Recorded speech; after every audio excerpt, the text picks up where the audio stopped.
월요일은 식목일이었습니다. 춥고 긴 겨울을 견뎌내고 푸른 새싹을 내고 꽃을 피우는 봄철의 나무들이 너무 아름다운 것을 보게 됩니다. 생각해보면 나무들은 그 존재만으로도 세상을 아름답게 한다는 생각을 가지게 됩니다.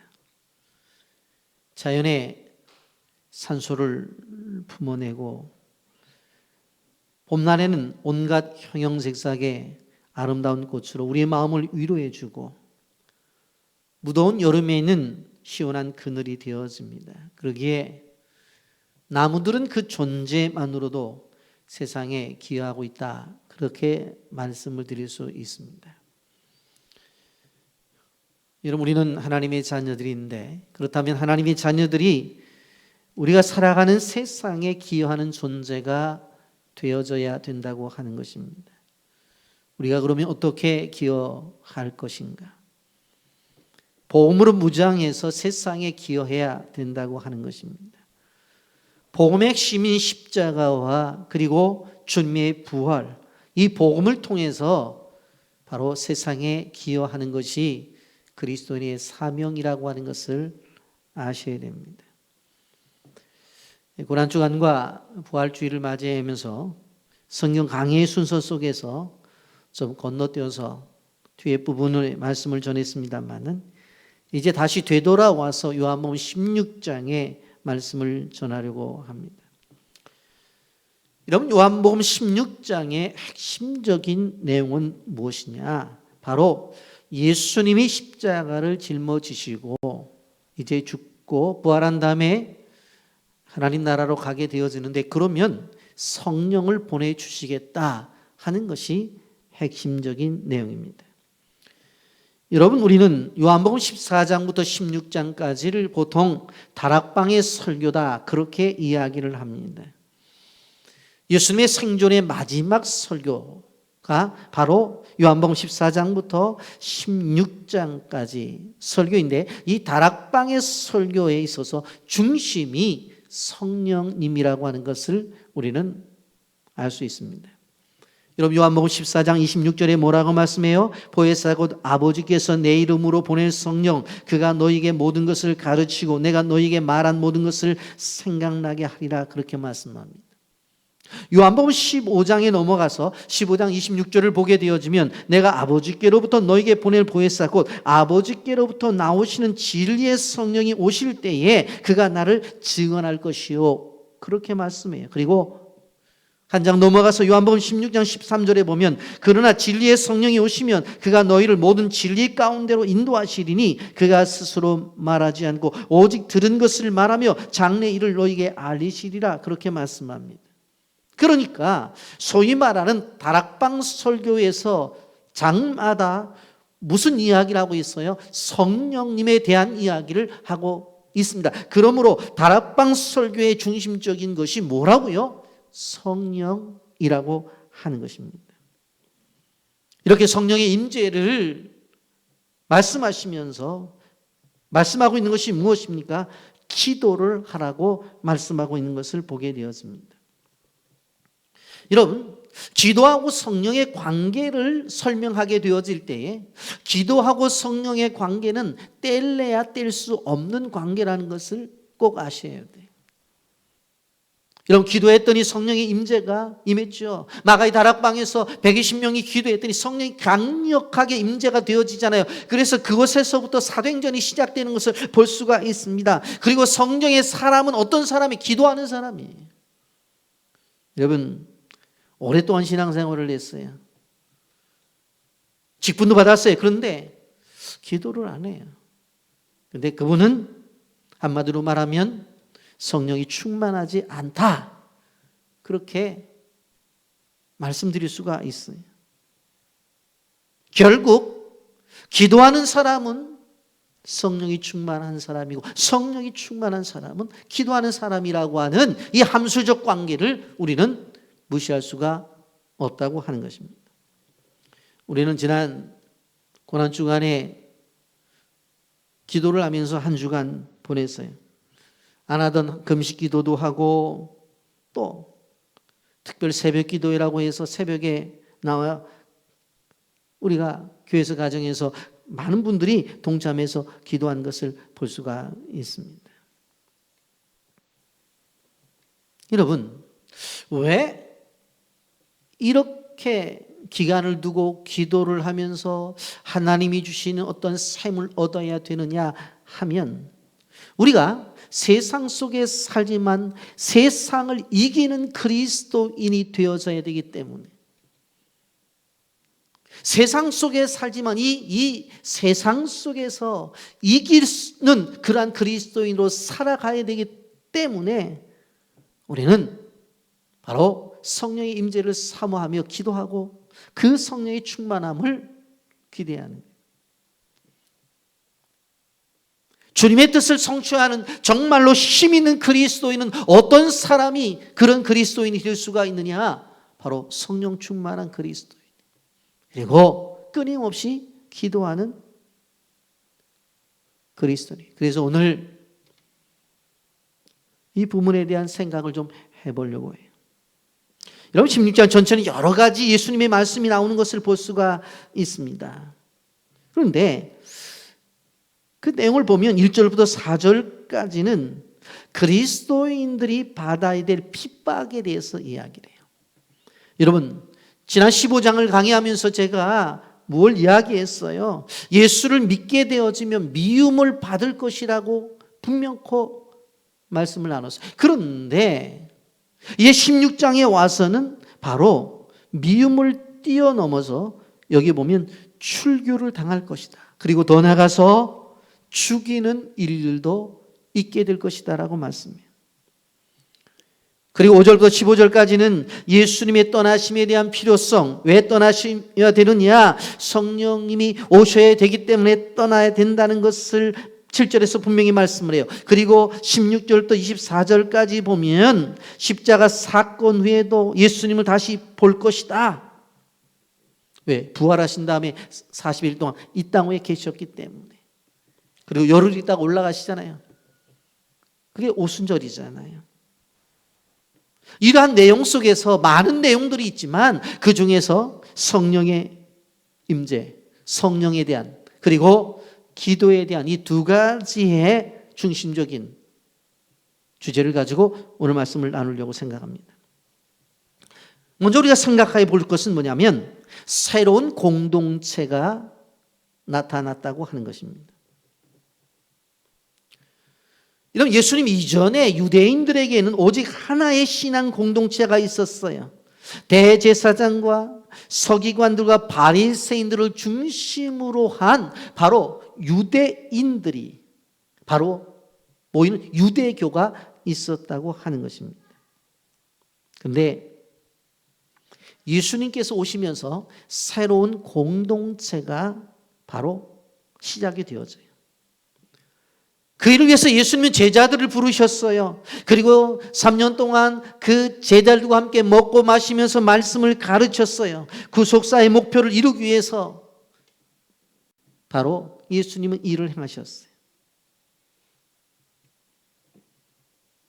그런데 성경 속에서 나타난 일들을 보면서 우리가 꼭 기억해야 될 것은 뭐냐 하면, 분명코 성전을 중심으로 해서 모였고 회당을 중심으로 해서 모였던 유대 공동체가 있었어요. 그런데 이제는 그 공동체가 아니라 예수님을 중심으로 시작하는 새로운 기독교 공동체가 만들어지기 시작해요. 예수님께서 마태복음 16장에서 뭐라고 말했어요? 내가 내 교회를 세우겠다고 말씀을 하셨어요. 예수님이 말씀하신 내가 내 교회를 세우겠다고 하는 이제 교회 공동체가 시작되게 되었다고 하는 것이, 여러분, 이것은 지금까지의 공동체였던 유대교 공동체와는 질적으로 완전히 다른 공동체라고 하는 것을 아셔야 돼요. 그렇기 때문에 성경을 보면서 여러분들이 기억해야 될 것은 무엇인가 하면, 예수님의 십자가의 고난과 죽으심을 중심으로 해서 지금까지 이루어왔던 유대 공동체와 기독교 공동체가 바로 분리가 되면서 새로 세워진다는 것을 꼭 기억해야 돼요. 그런데 문제가 있습니다. 예수님이 새로운 공동체를 만드신다고 했는데 하늘로 올라가신대요. 그럼 이걸 어떻게 하느냐고요. 여러분, 지금까지 유대교를 중심으로 해서 쭉 진행해왔던 공동체가 얼마나 단단해요. 그 누구도 깰 수가 없었거든요. 그런데 예수님께서 뭐라고 말씀했어요? 내가 내 교회를 세우겠다고 말씀하셨어요. 그 새로운 공동체를 만드시겠다고. 그러면 예수님이 살아 계시면서 제자들을 더 가르치고 제자들에게 힘을 주고 함께하면서 공동체를 이루어내야 되잖아요. 그런데 어느 한순간에 뭐라고 말하냐면 그렇게 말씀해 놓고 자기는 죽어서 이제 하늘나라 가시겠대. 그리고 얼마나 제자들이 답답하겠어요. 그런데 뭐라고 말씀하세요? 나를 대신해서 새롭게 시작될 공동체를 이끌 지도자를 보내겠대. 그게 누구예요? 보혜사 성령님. 내가 떠나지만 이제 새롭게 시작되어지는 이 공동체인 바로 이 예수님이 말씀하셨던 그 예수님을 중심으로 한 내 교회로 시작되어진 공동체를 누가 이끌어 가셔요? 성령님이 이끌어 가신다는 거예요. 여러분, 유대교와 기독교의 분리는 예수님의 십자가의 죽으심과 부활 사건 이후에 빠르게 진행이 되어졌어요. 그전에는 예수님도 그냥 성전 가셨고 회당에 가셔서 말씀을 전하시고 이게 그랬어요. 그런데 실질적으로 새롭게 시작되어진 교회 공동체가 시작되어지는 이 분리 작업은 예수님의 십자가의 죽으심과 부활을 통해서 급속도로 진행이 되어져요. 이제 예수 그리스도를 믿는다고 하는 사람들, 소위 교회 공동체에 들어간 사람들은 유대인들이 어떻게 해서 출교를 했어요. 출교라는 것은 뭐예요? 우리식으로 말하면 교족부에서 이름을 지우는 거예요. 성전에 이름이 있었어요. 회당에 이름이 있었어요. 그런데 교회 나간다고 너희들 이름 다 지워. 성전에서 이름 지우고 회당에서 이름 다 지워버리는 거예요. 그리고 더 나가서 어떻게 해요? 기회만 있으면 그 사람들을 죽이는 거예요. 순교의 제물이 된 거예요. 대표적인 게 누굽니까? 스데반 집사예요. 유대 공동체에서 기독교 새로운 교회 공동체로 이어지는 과정 속에서 나타난 것이 뭐라고 말을 했어요? 출교와 순교라고 했어요. 지금까지는 예루살렘 성전에서만 제사를 드렸죠. 그리고 어떻게 했어요? 회당에 가서 공부를 했어요. 이제 예수 그리스도가 오심으로 말미암아 나타난 일들이 뭡니까? 그분의 십자가의 고난과 죽으심을 통해서 나타난 것은 제사 제도가 폐허지고 이제는 하나님과 직접 만나는 예배 제도가 시작이 되었다는 거예요. 물론 우리가 오늘 신약 시대를 살아가면서 제사라는 말을 쓰지만 그러나 구약에서 말씀하는 제사 제도는 피해졌어요. 짐승을 가지고 와서 제사를 드리고 제사장이 있어서 어떤 중보 역할을 했던 제사 제도는 완전히 폐해지고 성전의 휘장이 위에서 아래로 찢어짐으로 말미암아 우리가 하나님 앞에 담대히 나가서 직접 하나님을 만나는 예배가 시작이 됐다는 거예요. 여러분, 이런 상황 속에서 유대교 종교 지도자들은 십자가 부활을 믿는 사람들을 어떻게 했다고요? 오늘 요한복음 16장 2절에 분명히 이야기를 해요. 사람들이 너희를 출교할 뿐만 아니라 무슨 얘기예요? 교족부 다 지울 뿐만 아니라 때가 이르면 물은 너희를 죽이는 자가 생각하기를 이것이 하나님을 섬기는 일이라 하리라. 죽이는 자가 있다는 거예요. 그런데 여기에서 우리가 한 가지 알고 넘어가야 되는 부분이 뭐냐면 죽이는 사람도 하나님 일을 한대요. 성경이 그렇게 말하잖아요. 물은 너희를 죽이는 자가 생각하기를 이것이 하나님을 섬기는 일이라고 생각한다. 죽이는 사람도 하나님의 일이라고 생각하고 죽임을 당하는 순교자도 뭐예요? 예수 이름 때문에 죽고 있어요. 그러니까 죽이는 자도 하나님의 일이고 죽는 자도 하나님의 일이라고 생각하는 때가 바로 그때였어요. 얼마나 영적인 혼란기였는가를 생각해 봐야 돼요.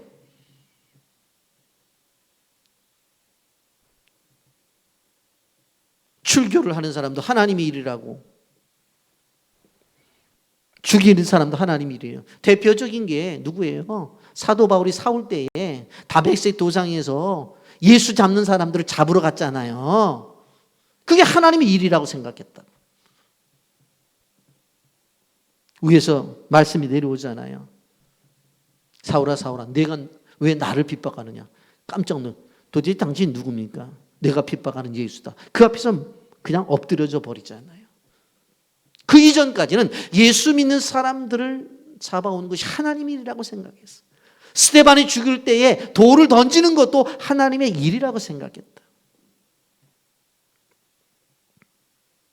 여러분, 출교를 당하게 되면 그냥 제사에만 참석 못하는 게 아니에요. 아직 무시무시한 일이 벌어져요. 모든 경제활동이 중단이 되어져요. 그래서 예수를 믿는 사람 가게에는 가지도 않아요. 물건 팔아주지도 않아. 그리고 물건을 파는 유대교인들이 예수 믿는 사람들이 오면 그 사람들이 물건을 팔지도 않아. 사회활동이 끊어져요. 예수 믿는 사람들의 자녀들은 학교도 보낼 수가 없는 거예요. 사회적으로 보면 생매장을 당하는 일들이에요. 그런 각오를 해야지만 예수를 믿을 수 있는 때가 바로 이런 때예요. 여러분, 얼마나 힘듭니까? 이러한 힘든 상황 속에서 이것을 이겨낼 수 있는 힘이 있어야 되는데 하나님께서 바로 이것을 이겨낼 수 있는 힘을 허락하셔요. 그것이 무엇입니까? 성령을 통해서 공급해 주시는 새로운 힘이에요. 이 힘이 역경을 이겨내게 할 수 있는 거예요. 여러분, 그러므로 고난을 이겨낼 수 있는 사람들이 필요한 것은 성령님이었어요. 성령님이야말로 이 역경과 박해를 이겨낼 수가 있었어요. 여러분, 이러한 상황 속에서 이겨낼 수 있는 것이 성령님이기 때문에 예수님께서 내가 가야 되고 대신 성령님을 보내시겠다고 말씀했어요. 새롭게 형성된 예수 공동체에서 가장 필요한 것은 보혜사 성령님이었어요. 여러분, 우리가 코로나 시대를 지나면서 정치, 경제, 사회, 문화, 그리고 교육, 외교 어느 것 하나 평안한 게 없어요. 그러면 이 시대 속에서, 이 어려움 속에서 이겨내고 우리의 믿음을 지키기 위해서는 무엇이 필요하다고 생각해요? 성령의 은혜가 필요하다는 사실을 꼭 기억하셔야 돼요. 성령님이 우리를 강하게 붙들어 주셔야 돼요. 성령님이 함께 동행할 때 우리가 어려움을 이겨낼 수가 있다고 하는 것입니다. 그러므로 성령님과 동행하는 여러분들이 되시기를 예수님의 이름으로 축복합니다. 7절에 뭐라고 말해요? 내가 가는 이유가 있다. 왜? 가야지만 성령이 온다는 거예요. 7절 말씀, 그러나 내가 너에게 실상을 말하노니 내가 떠나는 것이 너에게 유익이라. 내가 떠나지 아니하면 보혜사가 너에게로 오시지 아니할 것이요 가면 내가 그를 너에게 보내리니 그랬어. 예수님이 가셔야지만 성령님이 오신다고 하는 거예요. 성령님이 가시면 우리의 생활 속에 더 유익이 있다고 그렇게 말씀하는 거예요. 왜냐하면 예수님이 육신적으로 이 땅에 살아계실 때는 시간의 제약과 공간의 제약을 받으셨어요. 예수님이 갈릴리에 계실 때는 갈릴리만 있으셨어요. 예수님께 유대 지역에 계시면 유대 지역만 계셨다니까. 그런데 성령님은 시간과 공간을 초월해가지고 어떻게 해요? 지금 우리가 예배를 드립니다마는 미국에서 예배를 드리든 중국에서 예배를 드리든 한국에서 예배를 드리든 우리 선교지에서 지금 예배를 드리든 이 모든 예배 가운데 성령님은 함께 하시고 임재하셔서 힘을 주셔요. 그러니까 육신으로 계셨던 예수님은 시간과 공간을 뛰어넘지 못하셨는데 성령님은 시간과 공간을 뛰어넘어요. 그럼에도 불구하고 예수님이 가지고 계셨던 모든 능력과 힘은 성령님이 동일하게 가지고 계셔서 우리에게 함께 주셔요. 그러니까 실질적으로 이 성령님이 우리와 함께 한다는 것이 훨씬 더 유익하다는 것을 성경이 말하고 있는 거예요. 그분은 보혜사예요. 보호자고 위로자고 격려자고 인도자가 되어주시는 거예요. 이제 유대 교와는 전혀 다른 생명 공동체가 이루어지는데 이 새로운 공동체의 출발 속에서 바로 예수님이 누구를 말씀하세요? 성령님을 말씀하시는 거예요. 그러니까 새롭게 시작되어지는 이 교회 공동체는 예수님을 믿지만 바로 성령님의 임재와 그분의 인도하심 속에서 교회가 운영이 되어지고 지켜지고 세워진다는 것을 기억하셔야 돼요. 여러분, 우리가 그렇다고 한다면 도대체 이 성령님이 어떤 분인가? 저 성령님이 어떤 분인가? 여러분, 우리가 보통 신학적으로 이야기하게 되어질 때에 하나님과 예수님과 성령님을 삼위 하나님이라고 말하는데 이분들이 사역을 주되게 하신 사역의 시기가 다르다고 표현을 해요. 그래서 성경으로 말하게 되어진다고 한다면은 창세기부터 말라기까지가 성부시대라고 말하고 마태, 마가, 누가, 요한복음을 바로 성자 예수님의 시대라고 말하고 사도행전을 시작해서 실질적으로 요한계시록을 지나서 다시 오실 예수님이 오실 때까지를 성령시대라고 말해요. 그러니까 지금은 누가 주관적으로 일하시는 거예요? 성령님이 주관적으로 일하는 시대다. 그렇게 말을 할 수가 있습니다. 그렇다고 한다면 이 성령님이 어떤 분인가? 영상 보고 말씀 계속하겠습니다.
여러분, 성령님이 어떤 분이냐? 첫 번째로 성령님은 오늘 본문에 보면 책망하시는 분으로 말씀하고 있습니다.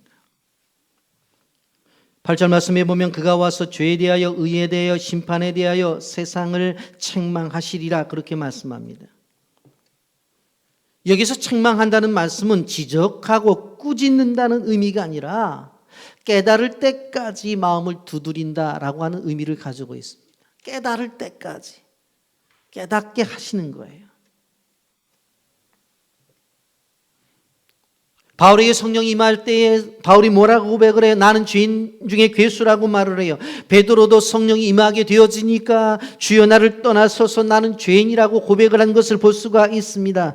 그리고 베드로의 설교를 들을 때 사도행전에 보면 찔림을 받고 우리가 어찌할꼬 하며 가슴을 치는 것을 보게 되어져요. 모두 성령의 임재입니다. 여러분, 그러므로 성령님 임하게 되어질 때에 이렇게 깨닫게 하시는 은혜가 임한다는 거예요. 또 한 가지, 성령은 인도해 주시는 분이세요.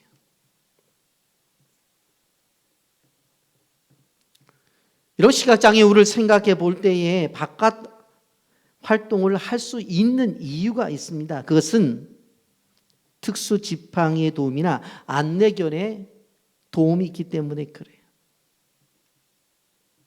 그래서 안내견들은 특수한 훈련을 받아가지고 앞을 보지 못하는 분들을 어떻게 인도하잖아요. 그리고 집으로도 또 인도하잖아요. 그래서 나갔다 들어왔다 할 수가 있는 거예요. 하나님 우리를 고와 같이 내버려 두지 않는다고 그랬어요. 본문 13절 말씀에 보면 그러나 진리의 성령이 오시면 그가 너희를 모든 진리 가운데로 인도하시리니 그가 스스로 말하지 않고 오직 들은 것을 말하며 장래를 너희에게 알리시리라 그렇게 말씀하지요. 여러분, 진리의 성령님이 오시면 한층 더 예수님에 대해서 바로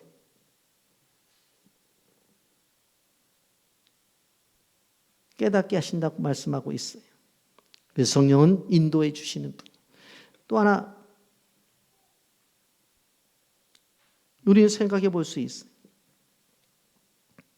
우리가 쓰는 자동차 내비게이션이 있죠. 네. 어떤 곳을 가려고 했을 때 내비게이션은 우리를 인도해 주어요. 성령께서도 많이 우리가 어느 곳으로 가려고 했을 때에 인생의 내비게이션이 되셔서 우리를 그 진리 가운데로 인도하신다고 하는 거예요. 그래서 성령의 인도를 받는 게 중요해요. 세 번째로 성령님은 알려주시는 분이에요. 오늘 13절 하반절 말씀에 보면 그가 스스로 말하지 않고 오직 들은 것을 말하며 장래를 너에게 알리시리라 그렇게 말씀하고 있는 것을 볼 수가 있습니다. 이런 햄버거 하나 가게로 창업을 해서 큰 축복을 받은, 그래서 나는 축복을 받은 자라고 주장하는 한 분이 계십니다. 토머스라고 하는 분입니다. 그래서 세상에 태어날 때 사생아로 태어났어요. 그리고 너무 어려워서 고등학교를 중퇴하고 식당에 조교무로 일을 하면서 한평생을 살아가요. 그런데 그가 나이 60이 되었을 때에 햄버거 가게 하나를 시작합니다. 근데 그것을 시작하면서 하나님 앞에 기도한 것이 있어요. 하나님, 어떻게 했으면 좋겠습니까? 하나님 주시는 게 뭐였습니까? 가족을 먹이는 것처럼 좋은 재료를 써라. 가족에게 만들어주는 것처럼 해라. 그리고 너도 어려운 삶을 살았으니까 너무 큰 이윤을 남기려고 하지 말고 적당한 가격으로 그것을 판매해라. 여러분, 그런데 그 햄버거 가게 하나로 대기업가로 성공하게 되어져요. 그래서 그는 하나님의 축복을 받은 자라고 그렇게 말을 해요. 그러면서 그의 고백을 보게 되어지면 성령이 인도하시고 가르쳐 주시니까 바로 나 60에 출발을 해도 늦지 않았다고 그는 고백을 하는 것을 볼 수가 있습니다. 우리가 기억해야 될 것이 무엇인가 하면 성령께서 장래일을 분명히 가르쳐 주신다고 말씀했는데, 비전을 우리에게 보여주신다고 말씀했는데, 우리가 나이가 들었다 할지라도 청년 시절 우리의 마음을 뜨겁게 만들어 준 것이 무엇인가 생각을 해봐야 돼요. 열정적으로 기도했던 것이 무엇인가를 생각해 봐야 돼요. 자신의 우리를 향해서 주신 비전의 불씨를 바로 살려내야 된다고 하는 거예요. 여러분, 성령은 사모하는 자에게 장래의 비전을 분명히 보여주죠. 그래서 우리는 성령의 충만을 구해야 되는 거예요. 성령님은 머리의 신앙을 뛰어넘어 체험의 신앙으로 인도하고, 그리고 삶 속에서 하나님이 주시는 은혜로 말미암아 어떻게 그의 삶이 변화되는지를 보여주는 것이 성령님이 하시는 사역이에요. 그렇다고 한다면 우리가 어떻게 해야 돼요? 이러한 성령님의 은혜를 구하며 살아가야 돼요. 그런데 구할 때에 오늘 성경은 무엇이든지 구하라 그렇게 말씀합니다. 여러분, 예수님의 고별 설교에서 등장하는 구하라는 말은 7번 등장하게 되어지는데 원어상 아이테오라는 단어를 쓰고 있어요. 아이테오라는 단어. 가장 쉽게 표현한다면 때를 쓰다라고 하는 그런 뜻을 가지고 있어요. 좀 고급스러운 언어로 쓴다면 간청의 기도, 그렇게 말할 수가 있겠죠. 성령을 구하는데 이러한 자세가 필요해요. 하나님의 은혜를 사모하는데도 이런 자세가 필요하다고 하는 거예요. 건조한 중동 지방에서 사슴 한 마리가 뛰고 있어요. 이리 뛰고 저리 뛰고 있어요. 왜 뛰는 줄 아세요? 물 한 모금 먹기 위해서. 안 그러면 죽게 생겼으니까. 당장 물을 마시지 아니하면 죽을 수밖에 없기 때문에 물 한 모금을 마시기 위해 뛰는 거예요. 이것이 뭐예요? 아이테오예요. 우리가 하나님의 응답을 받지 아니하면 죽을 수밖에 없다는 거예요. 그래서 이리 뛰고 저리 뛰고 응답을 받으려고 노력을 하는 거예요. 여러분, 기도에 관한 교훈을 바라면서 오늘 독특한 표현을 쓰고 있어요. 16장 23절 말씀에 보면 하반절에 이렇게 말씀하죠. 너희가 무엇이든 아버지께 구하는 것을 내 이름으로 주시리라. 무엇이든지 구하라. 무엇이든지. 여러분, 기도를 이야기하게 될 때에 사람들은 분명히 이렇게 이야기를 해요. 기도. 그럼 바른 정신이 있어야 돼. 기도에 있어서 바른 자세가 있어야 되잖아. 그리고 바른 방법을 갖고 기도를 해야 돼. 그렇게 이야기를 하고 있습니다. 분명 그 내용이 있고 형식이 있을 것이라고 이야기를 해요. 그런데 예수님은 그렇게 말하지 않고 일단 구해봐라. 그렇게 이야기해요. 무엇이든지라고 하는 이 한마디 속에서 바로 그 주님의 뜻이 내포가 되어 있어요. 지금 제자들은 상심해 있어요. 예수님과 너무나 좋은 삶을 살았잖아요. 그런데 조금 있으면 고난이 찾아온대요. 그리고 죽는데, 부활까지는 좋은데 이제 올라가신대. 얼마나 힘들어요. 그런데 그 제자들을 향해서 성령이 올 거를 얘기하고, 그리고 너희들이 무엇이든지 기도를 해라. 무엇이든지. 그런데 그 기도를 함에 있어서 바로 아이테오 기도를 해라. 아이테오 기도를 해라. 떼쓰라는 거예요. 여러분, 어린아이를 데리고 시장에 갔는데 장난감 사달래요. 너 집에 있잖아. 근데 애들이 그 장난감을 얻는 방법은 무엇입니까? 주저앉아서 대성통곡하고 우는 거예요. 그러면 동네가 시끄러워서 사준다니까요. 사준다. 예수님이 그것을 이야기하는 거예요. 하나님 앞에 나와서 기도를 하게 되어질 때에 정말로 논리나 예율을 갖추지 않고 그냥 그 이름으로 그냥 구하라는 거예요. 여러분, 당시에 유대인들은 기도를 하게 되어질 때에 장소를 결정을 하고 더 나아가서 태도를 결정해서 어떻게 기도를 해야 정말로 멋있게 보이는가, 그런 생각을 했단 말이에요. 그런데 예수님은 그렇게 하지 말라는 거예요. 그냥 있는 그대로, 갈급하면 갈급한 대로 그냥 구하라는 거예요. 여러분, 깊은 상처를 갖고 있는 분이 기도할 때에 무슨 형식을 따집니까? 가슴이 찢겨지는 아픔을 가지고 문제를 해결해야 되는 문제가 나타날 때인데 무슨 형식을 찾아요? 그냥 흐느껴 울고 그냥 하나님 앞에 요구하는 수밖에 없어요.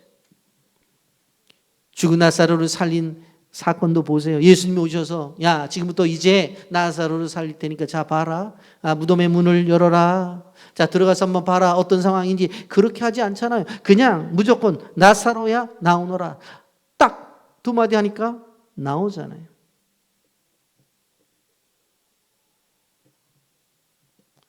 무너져가는 자녀를 바라보면서 저렇게 살면 안 될 텐데라고 생각하는 부모가 형식을 가지고 기도할 수가 있겠어요?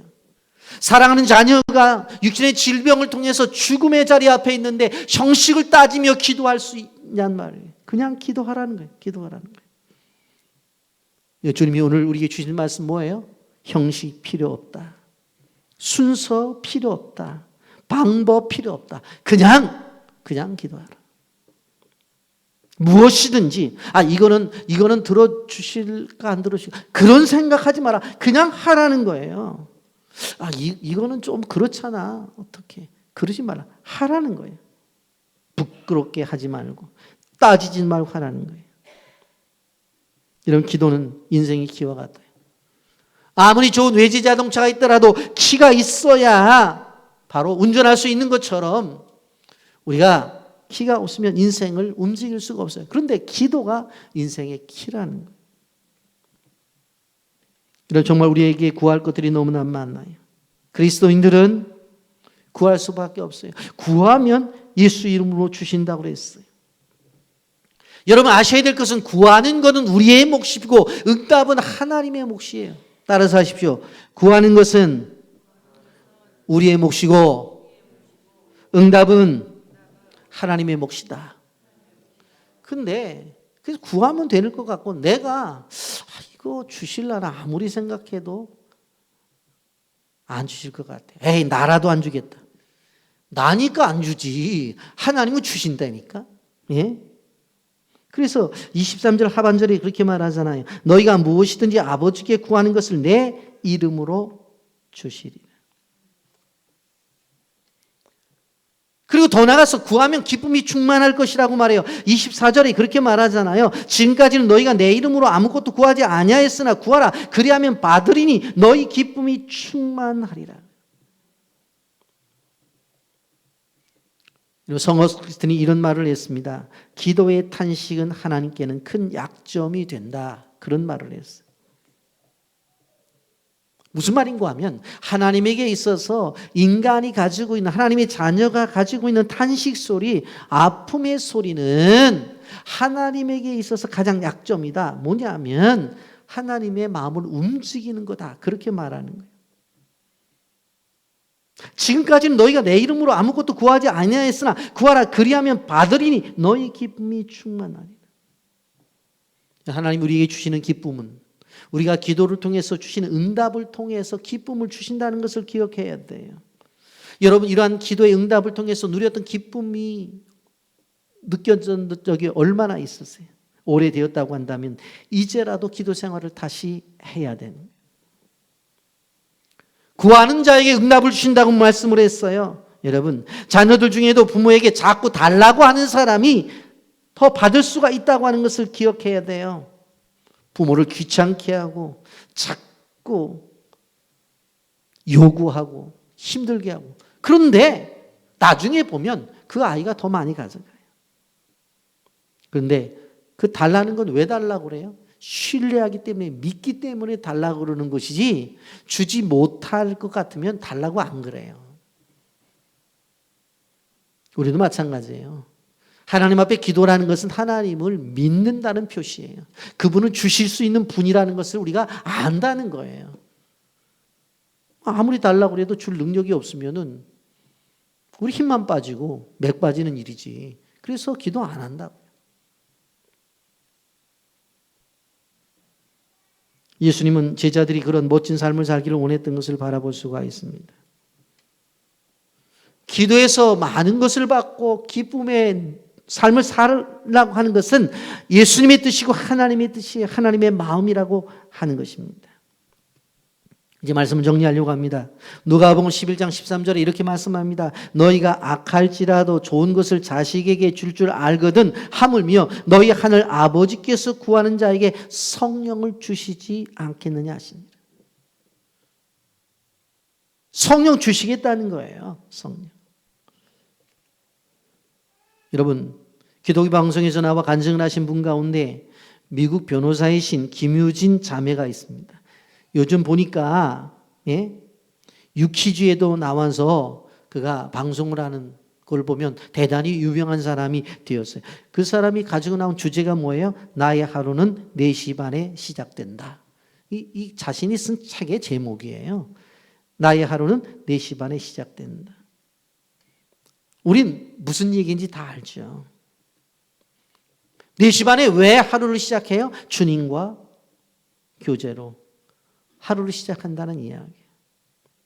그는 어린 시절 뉴질랜드로 유학을 갔는데 인종차별을 심하게 당했어요. 어느 날 잠깐 화장실을 갔다 왔더니 싸운 도시락에 보니까 흙이 들어가 있어요. 그 다음부터 어떻게 해요? 몰래 도시락을 갖고 화장실에 가서 식사를 하곤 했어요. 근데 하나님이 어떻게 위로를 주고 보상을 하냐면 하숙집에 가보면 하숙집에 주인 부부가 너무나 잘해주는 거예요. 이런저런 이유로 다시 하숙집을 옮겼는데 옮긴 집도 그 하숙집의 주인 어른들이 너무나 잘해주는 거예요. 그래서 학교 와서는 고난을 받고 집에 가서는 위로를 받고 학교에서는 고통받고 집에 가서는 위로를 받고 이렇게 생활을 했어요. 그래서 나중에 미국 변호사 자격증을 취득해요. 그런데 그는 무슨 고백을 하냐면 변호사로서 많은 사건들이 의뢰가 들어올 거 아니에요. 그래서 도무지 인간적으로 이 문제를 해결할 수 없는 문제들이 있는데 새벽에 나가서 기도하면 그 소송의 문제들이 서서히 어떻게 하는지 방법이 나타나고 그렇게 하면 풀려진다는 거예요. 그래서 그는 뭐라고 말해요? 나의 하루는 4시 반에 시작이 됩니다. 여러분 신기하게도 우리가 하나님을 가까이 하게 되어지면 그것이 우리 인생에 도움이 된다고 하는 거예요. 왕따 소녀가 바뀌어 변호사가 되어져요. 그리고 변호사가 되어져도 그 어려운 문제들을 한 가지 한 가지 풀어나갈 수 있었던 것이 뭡니까? 기도의 힘이에요. 새벽에 일어나시 힘든 거 압니다. 저녁에 좀 일찍 주무세요. 새벽의 시간이 귀하고 가치가 있다고 생각하면 그 시간을 위해서 저녁 시간을 희생해야 돼요. 저녁에 좀 일찍 주무시라고요. 그러면 새벽에 좀 일어나기가 쉽다는 것을 우리는 알고 있습니다. 김유진 변호사가 이렇게 이야기를 해요.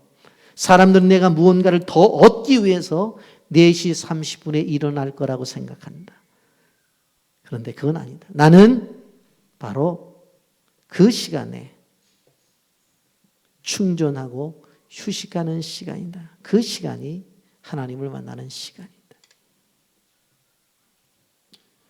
여러분 영혼의 휴식을 가진 사람만이 세상을 뛰어넘는 축복자가 될 수가 있다는 것을 기억해야 돼요. 그런 시간이 가져야 마음속 깊이 있는 상처가 치료가 되어지고 하나님이 준비하신 은혜가 우리에게 온다는 것을 우리는 기억해야 되는 것입니다. 예수님이 조차도 그 바쁜 중에도 기도하는 일에 열심을 다하셨어요. 그렇다고 한다면 우리가 기도하는 것은 당연한 것입니다. 참으로 새벽에 기도하기에 좋은 계절이 돌아왔어요. 너무 춥지도 않잖아요. 너무 덥지도 않잖아요. 새벽에 일어나서 기도하면 돼요. 근데 그것도 나오기 힘드신 분들은 집에서 예배를 드릴 수 있도록 다 제공하잖아요. 응급실에 안 나오셔도 되잖아. 이불 속이라도 되잖아요. 이렇게 다 하나님이 예배를 드릴 수 있도록 만들어 주셨잖아요. 그렇다고 한다면 하나님의 응답을 사모하는 사람들로서 기도자가 되어져야 된다는 것을 기억해야 돼요. 기도는 단순한 것으로 끝나는 것이 아니라 응답을 통해서 하나님이 우리에게 주시는 기쁨이 있다고 그랬어요. 그 기쁨의 생활을 감당하기 위해서는 우리는 어떻게 해야 돼요? 기도자가 돼야 돼요. 여러분, 예수님이 고난당하시고 죽고 부활하신 다음 승천하시면서 말씀하신, 그리고 예수님께서 내가 내 교회를 세우겠다고 시작한 소위 말해서 기독교라고 말하는 이수 공동체. 그 공동체는 오늘 두 가지를 말씀드렸어요. 성령의 임재와 기도를 통해서 유지한다. 그렇기 때문에 끊임없이 우리는 성령의 은혜를 사모하고 그리고 기도를 통해서 하나님이 주신 축복을 누려야 이 공동체가 단단해질 수 있다는 사실을 기억하면서 이 코로나 시대에 하나님 주신 놀라운 은혜 가운데 이러한 교회 세워나가기를 예수님의 이름으로 축복합니다. 아멘.